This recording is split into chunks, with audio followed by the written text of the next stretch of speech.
था चिरागा हर एक घर के लिए, कहां चिराग मयस्सर नहीं शहर के लिए। बकौल भारतीय जनता पार्टी आर्थिक नीतियों पर दुनिया के सामने तो हम बड़े हो गए हैं, लेकिन बड़ा भारत माने आप क्या समझते हैं? बड़ा भारत माने बड़े लोगों का भारत या गरीबों का भारत? मैं सत्ता पक्ष के तमाम लोगों को सुन रहा था। अगर गरीबों का भारत है तो फिर गरीबी क्यों है, महंगाई क्यों है, बेरोजगारी क्यों है, भुखमरी क्यों है? सत्ता पक्ष के लोग कह रहे थे और पूर्ववर्ती सरकारों पर आरोप भी लगा रहे थे कि 100 में 15 पैसा जाता था। अब जब 100 में 100 पैसा जा रहा है तो देश के हालात ऐसे क्यों हैं? सभापति जी, देश के अंदर 8 करोड़ लोग इनकम टैक्स देते हैं और 8 करोड़ में लगभग 10 लाख लोग ऐसे हैं जो कम आय वर्ग से संबंधित हैं, जो अपनी आय का 15.22% हिस्सा इनकम टैक्स के रूप में, अपने घर संबंधी खर्च के रूप में, खान पान में 18 से 20% हिस्सा खर्चों पर कर के रूप में आम आदमी चुकाता है। बची हुई राशि लाइफ स्टाइल, बचत, निवेश, इस पर खर्च करता है। उस पर भी कर का भुगतान करना पड़ जाता है। इस प्रकार एक मध्यम वर्ग व्यक्ति को 50 से 55% प्रतिभाग कर के रूप में करना पड़ता है, यानी वो प्रभावी रूप से 45-50% आय ही स्वयं पर उपयोग कर पाता है। आम आदमी अपनी आय पर आयकर देने के उपरांत जरूरत के लगभग सभी वस्तुओं पर जीएसटी चुकाता है। फिर अगर कुछ राशि बच जाए तो घर मकान खरीदता है, उस पर भी रजिस्ट्री शुल्क देता है। वाहन खरीदे उस पर भी टैक्स दे, रोड टैक्स दे, पेट्रोल डीजल पर टैक्स दे, और फिर कुछ बच जाए तो बचत योजनाओं में इन्वेस्ट करे, उस पर भी मिलने वाले ब्याज पर जीएसटी देने का काम करे। माननीय वित्त मंत्री जी, जब कर्मचारी 8वें वेतन आयोग की मांग कर रहे हैं तो आपने इस वित्त विधेयक में, वित्त बजट में कोई उसका उल्लेख नहीं किया। जल जीवन मिशन जिसकी बहुत चर्चा हुई, हर घर जल पहुंचाने की, आज सड़कों की हालत उत्तर प्रदेश के अंदर क्या है? जो माननीय अखिलेश यादव जी ने सड़कें बनाई थी जनेश्वर मिश्रा ग्रामीण सड़क योजना के अंतर्गत, आज गांव की सारी सड़कें जल जीवन मिशन वालों ने खोद करके डाल दी और वो सड़क दोबारा बनाई नहीं, उसमें वही मिट्टी भर दी है।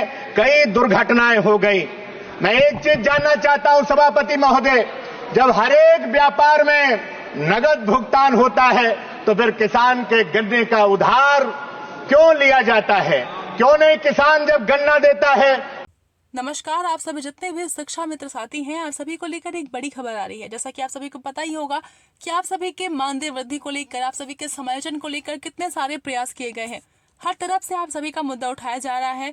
हर कोई आप चाहता है कि आपका समायोजन किया जाए, इसलिए हर तरफ से आप सभी के मुद्दे को उठाने की कोशिश की जा रही है। आप सभी के समायोजन को लेकर सरकार से सवाल भी किए जा रहे हैं। फिलहाल आप इस वीडियो को देखिए। ये वीडियो आप सभी के लिए काफी महत्वपूर्ण होने वाली है। तो उसको तत्काल उसका भुगतान कर दिया जाता है। आज राशन कार्ड के लिए लंबी लंबी लाइनें ई वेरिफिकेशन के नाम पर कंप्यूटर सेंटर पर लगी हुई है। किसानों का शोषण किया जा रहा है, गरीबों का शोषण किया जा रहा है।